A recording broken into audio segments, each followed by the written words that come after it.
Assalamualaikum warahmatullahi wabarakatuh. Pada kesempatan kali ini saya akan membahas kembali mengenai controller digital untuk LLC Resonant Converter. Ini adalah kelanjutan dari video sebelumnya. Hanya saja di video sebelumnya saya hanya menunjukkan setupnya saja.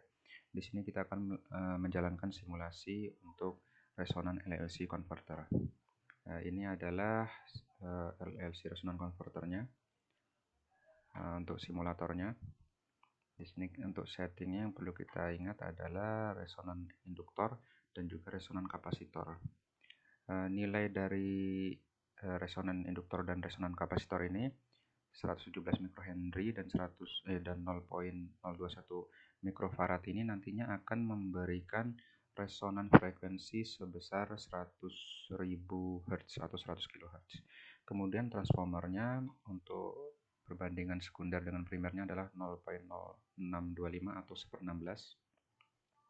Kemudian yang penting yang lain adalah resonan tank desain parameter. Di sini minimum loadnya 5 ohm dan maksimumnya 1 ohm. Kemudian minimum 360 volt, maksimum input 420 volt, nominalnya 400 volt dan outputnya 24 volt. Oke. Kemudian untuk nominal load resistannya kita samakan dengan maksimum load yaitu 1 ohm. Selanjutnya untuk blok-blok yang berwarna abu-abu ini adalah blok peripheral dari microcontroller, yaitu microcontroller yang kita gunakan di sini adalah TI-C2000, ini dari Texas Instruments. Ini peripheral untuk PWM-nya. Kemudian ini adalah event capture-nya. Kemudian ini adalah ADC-nya. Untuk event capture ini nanti outputnya akan kita masukkan ke blok time frequency measurement nanti untuk mendapatkan periodenya, kemudian duty cycle-nya, kemudian juga time on off-nya dan juga frekuensi switching-nya. Kita harus tahu ya bahwa untuk modulasi LLC Resonant Converter ini menggunakan frekuensi modulation, bukan duty cycle modulation. Kemudian di sini ini adalah controllernya, di mana controller ini berjalan samplingnya sebesar 100 kHz. Kemudian untuk blok ADC di sini inputnya berasal dari voltage divider yang ada di sini, di mana voltage dividernya ini inputnya adalah Vout dari converter yaitu 24 volt. Kemudian Vout-nya ini ditentukan oleh perbandingan antara R1 dan R2 di sini. Di sini saya tulis perbandingannya R1 R2-nya adalah 95 kilo ohm dan 5 kilo ohm. Ini akan menghasilkan nilai tegangannya sekitar 1,2 volt. Kemudian untuk output ADC value-nya ini nilai 1,2 volt tadi dibandingkan dengan maksimum nilai ADC yaitu 3,3 volt. Itu akan mendapatkan output value-nya sebesar 0,37.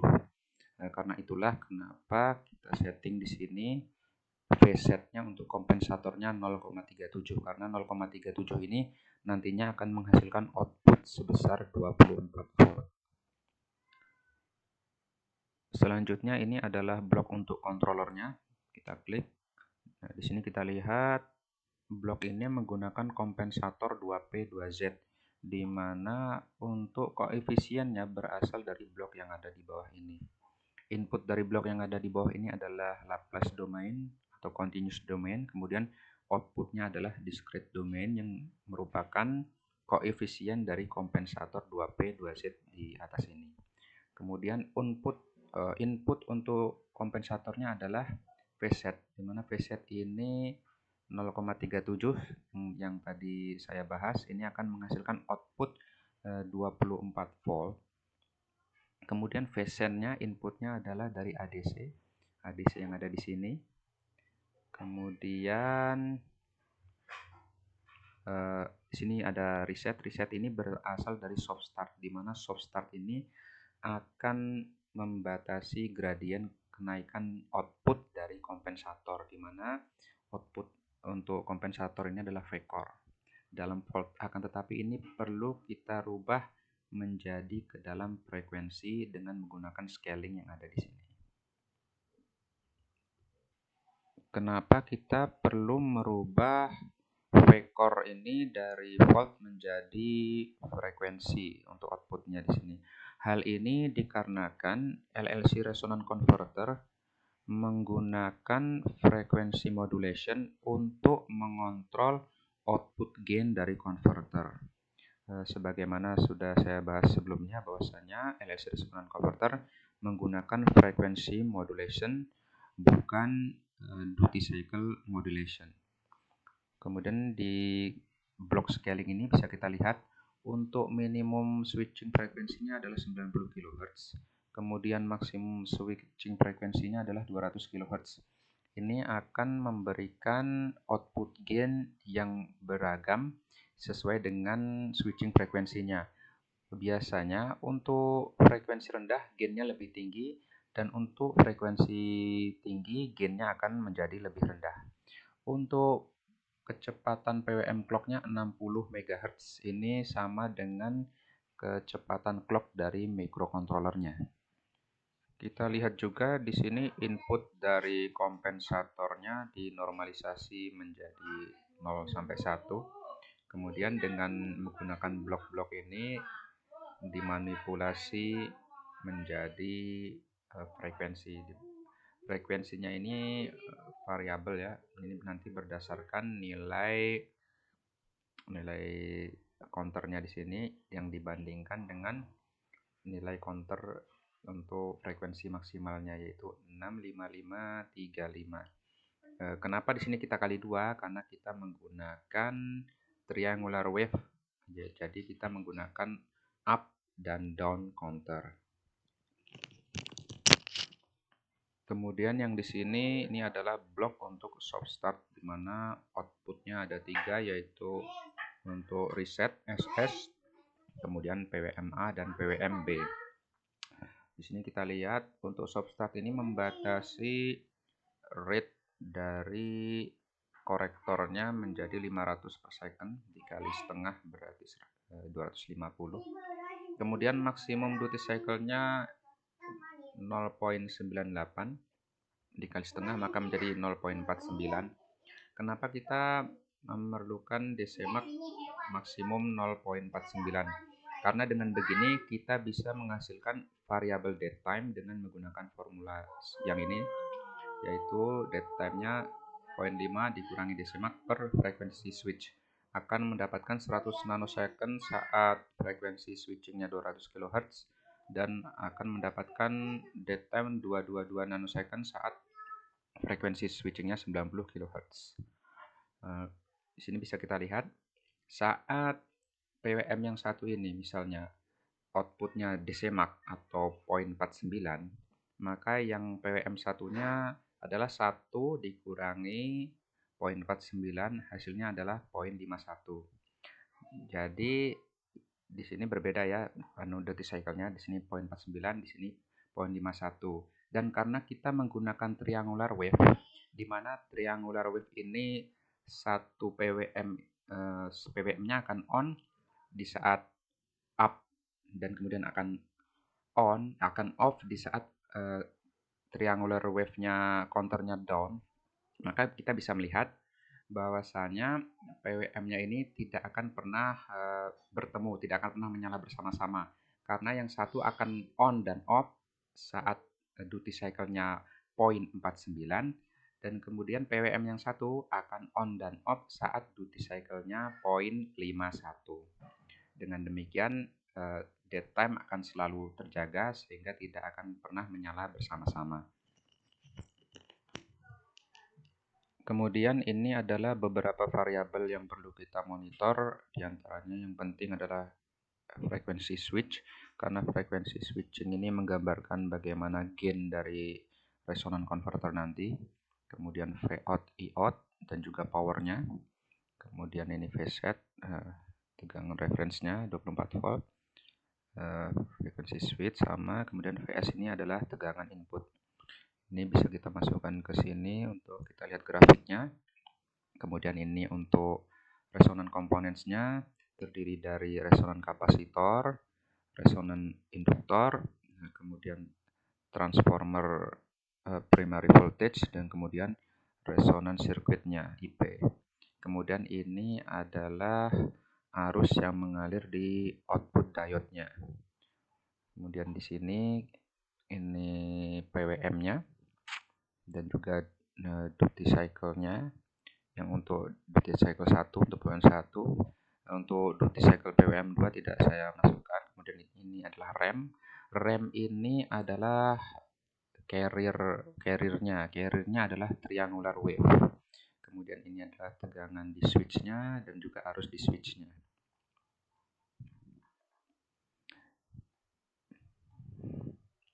Baiklah, langsung saja kita run untuk simulasi ini. Klik run di sini. Kita lihat, oke, sudah mulai berjalan. Kita lihat di awal-awal ini frekuensi switchingnya 200 kHz. Ya, di sini efek dari soft startnya bekerja, di mana resonan converter ini akan berusaha meminimalisir gain-nya. Nah, bisa kita lihat di sini. Nah, ini adalah plotting dari resonan tank gain. Tadi kita beroperasi dari 90 kHz sampai 200 kHz. Untuk 200 kHz kita lihat gain-nya ada di sini paling rendah. Untuk yang berwarna oranye ini adalah nominal load, dan karena nominal load-nya tadi 1 ohm sama dengan maksimum load, maka maksimum load dan nominal load-nya sama di sini ya. Jadi yang garis kuning ini tertutup oleh garis orange. Nah, kembali lagi ke sini. Jadi 200 kHz itu akan menghasilkan gain paling kecil, dan kemudian 90 kHz akan menghasilkan gain paling besar di sini. Sekitar berapa ini? Untuk gain paling besarnya sekitar 0,065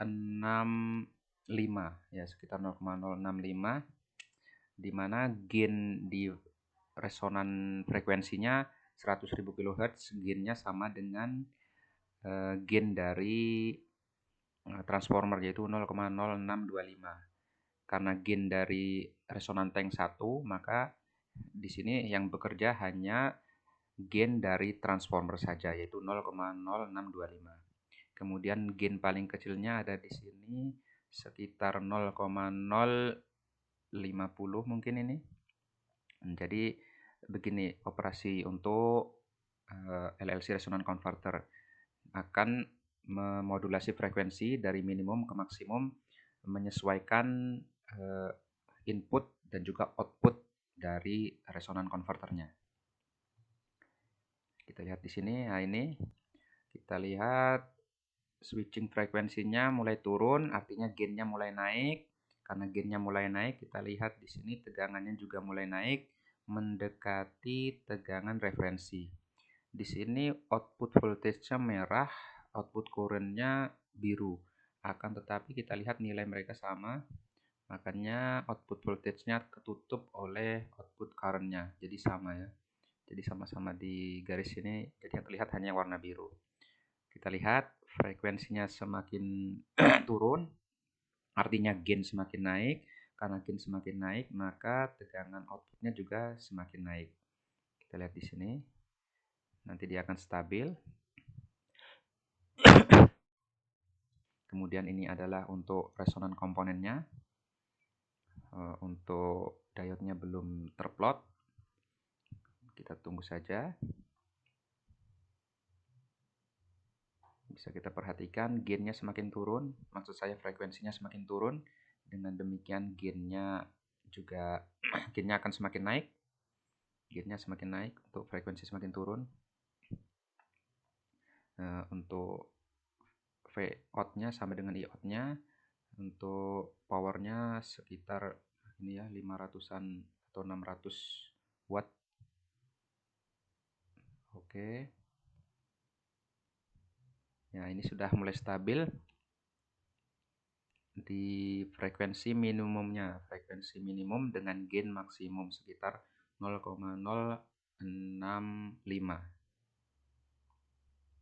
Ya, ini mulai stabil.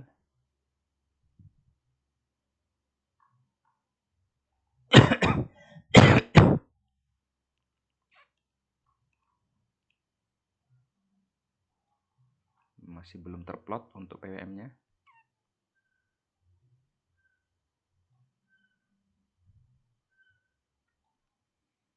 Kita lihat juga di sini untuk duty cycle-nya mengalami variabel ya, mengalami variasi, dan untuk date time-nya tentu saja date time-nya juga bervariasi sebagaimana yang telah dijabarkan tadi di bagian blok soft start.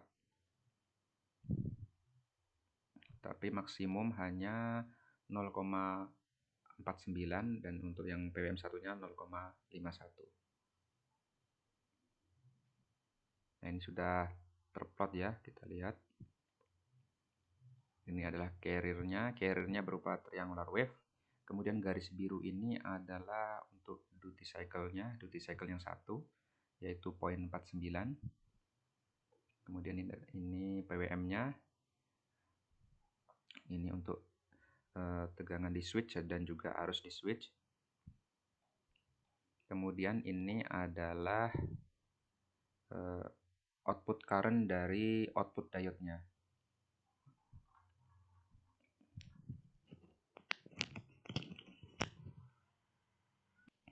Di sini simulasi sudah selesai, bisa kita lihat untuk masing-masing plotnya. Ini adalah plot untuk output voltage, output current-nya seperti kita lihat tadi. Jadi satu ya karena nilainya sama. Di sini agak terjadi ripple ya. Di sini bisa kita lihat adanya ripple. Mungkin jika kompensatornya, koefisiennya kita rubah, hasilnya bisa lebih baik. Kemudian yang hijau reference voltage-nya 24 volt. Kita lihat di sini output dari kompensatornya sudah bagus sebenarnya, sudah mengikuti dari reference voltage-nya yaitu 24 volt. Kemudian untuk yang ini pink ini adalah switching frekuensi. Di sini saat masih 2 milisecond ke bawah masih soft start, masih aktif. Jadi frekuensinya masih maksimum yaitu 200 kHz. Kemudian berangsur-angsur turun ke frekuensi minimumnya untuk mendapatkan gain maksimum. Kemudian untuk input voltage-nya yaitu 360 volt. Kita lihat ada di atas ini. Kemudian yang ini untuk sebentar, kadang tidak mau diklik. Nah, sekarang bisa. Ini untuk resonan komponennya. Ini untuk resonan kapasitor, tegangannya, untuk resonan induktor. Kemudian ini untuk transformer primary voltage dan ini adalah resonan circuit current-nya. Kita zoom dulu.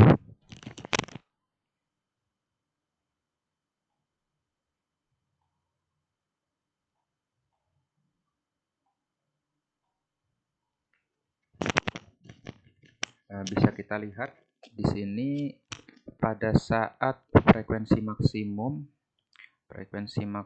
di sini 200 kHz lebih tinggi daripada frekuensi resonan. Maka kita lihat di sini arus resonan belum selesai, akan tetapi sudah dipotong oleh switching dari MOSFET. Makanya kita lihat di sini arusnya berbentuk segitiga seperti ini atau seperti gergaji. Kemudian di sini ada arus magnetik yang berlawanan arah, maksud saya magnetizing current yang berlawanan arah yang menyebabkan adanya peak voltage di resonan induktornya ini yang warna biru ini. Kalau yang di transformer primary voltage ini yang berwarna hijau ini adalah peralihan voltage. Jadi sebenarnya ini adalah peralihan voltage ya. Seperti slew rate atau gradient di sini dari negatif menuju positif atau dari positif menuju negatif. Kemudian bisa kita lihat di sini tegangan dari resonan kapasitor dengan tegangan dari resonan induktor ini berkebalikan ya. Saat resonan kapasitornya positif, maka resonan induktornya tegangannya negatif. Begitu juga sebaliknya. Menunjukkan bahwa energi dari resonan kapasitor dan resonan induktor ini saling bertukar energi antara dua komponen ini. dan bertukar energinya dalam frekuensi resonannya. Kita zoom lagi untuk saat beroperasi pada saat beroperasi pada resonan frekuensi, mungkin sekitar di sini.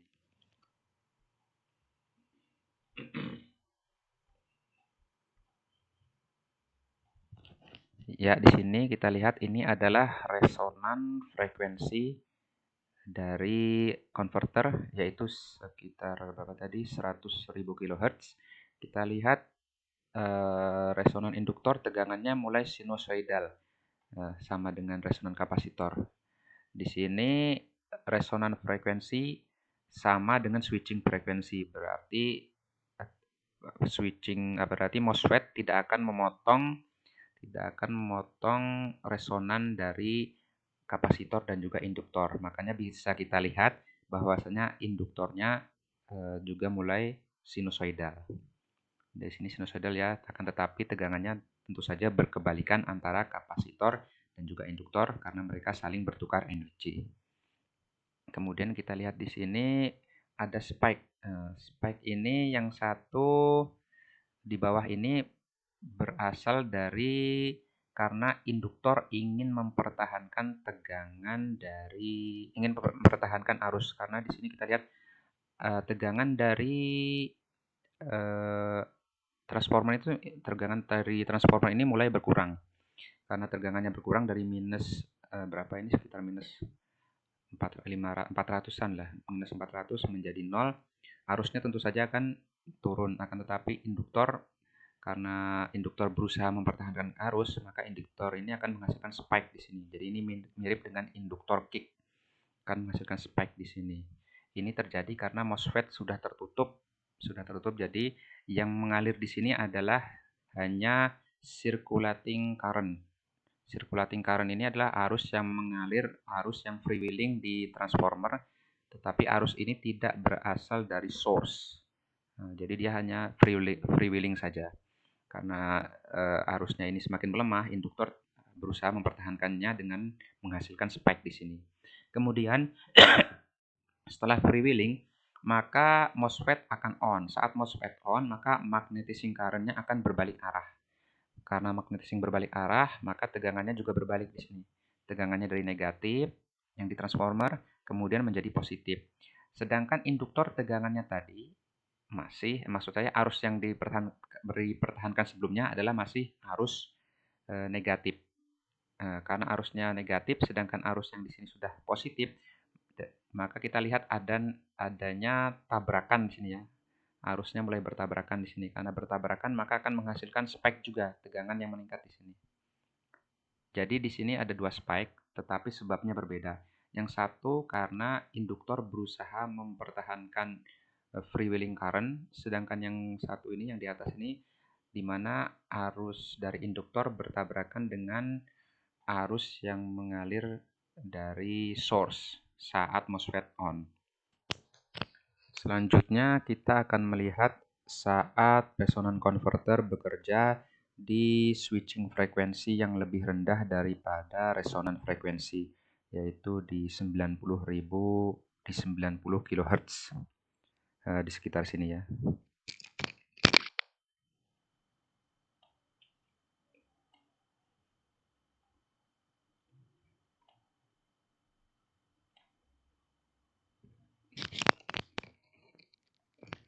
Ya, bisa kita lihat di sini untuk circulating current-nya, yaitu yang di garis datar ini lebih lama daripada circulating current di resonan frekuensi.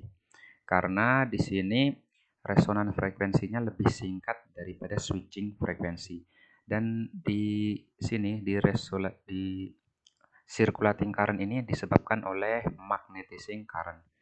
Nah, di sini kita lihat magnetizing current ini akan semakin melemah dikarenakan transformer akan berubah tegangannya dari positif menuju negatif. Jadi yang garis hijau tebal ini adalah peralihan tegangan dari positif menuju negatif. Di sini induktor berusaha mempertahankan arus dengan cara menghasilkan spike spike positif di sini supaya circulating current atau magnetizing current-nya tetap tidak berkurang karena itu adalah sifat dari induktor. Kemudian saat MOSFET dari lawan arah yang membuat arus negatif sudah terbuka, maka akan menghasilkan magnetizing current yang berlawanan arah. Dalam hal ini dari arah negatif. Arus magnetizing current dari arah negatif ini nanti akan bertabrakan dengan yang berusaha dipertahankan oleh induktor, sehingga akan meningkatkan tegangan yang ada di induktor. Di sini menghasilkan spike juga, tetapi spike-nya negatif. Jadi ada dua spek di sini ya.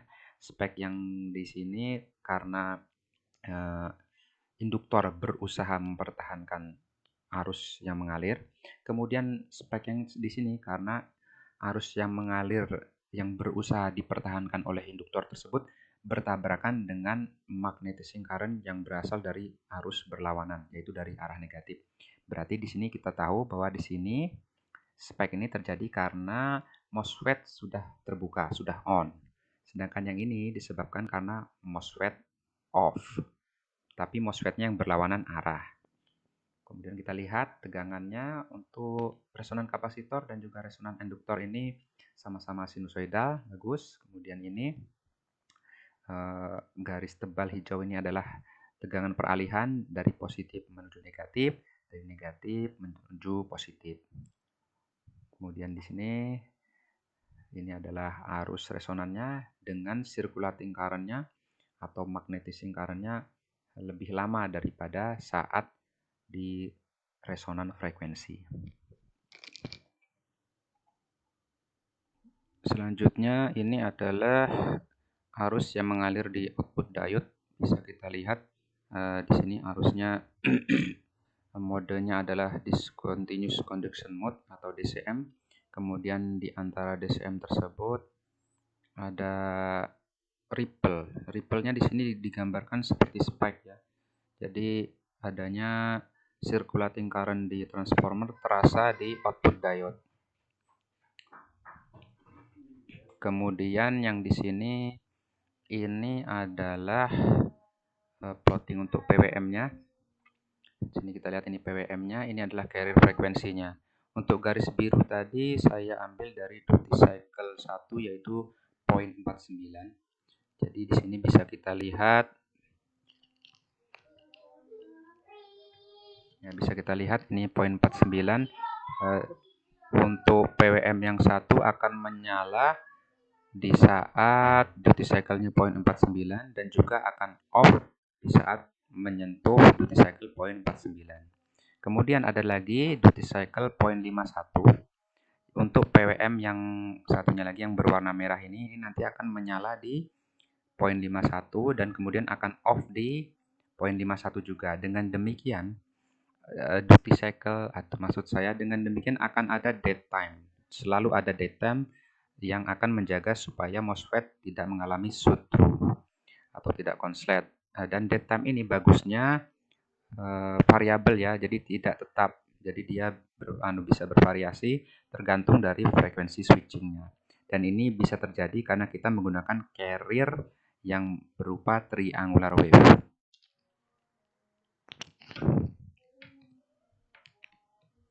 Baiklah, untuk sementara sekian dulu. Insya Allah akan saya upload lagi video-video selanjutnya mengenai power elektronik. Assalamualaikum warahmatullahi wabarakatuh.